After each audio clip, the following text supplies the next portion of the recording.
अब्बा, मैं बर्बाद हो गया। मेरे पास कुछ भी नहीं है। मैं मैं मैंने सिर्फ मेरे पास अब कुछ भी नहीं है।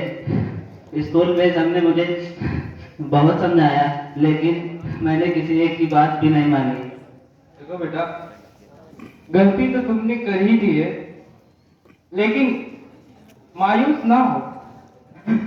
एहसास सबसे बड़ी चीज है।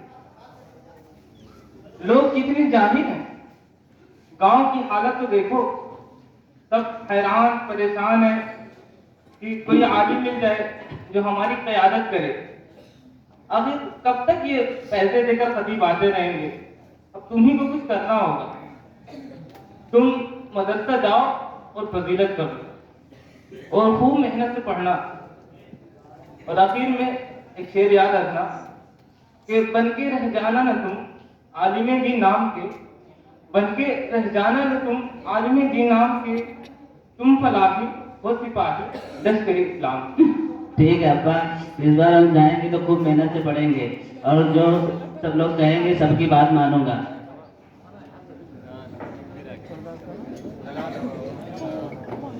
दौड़ा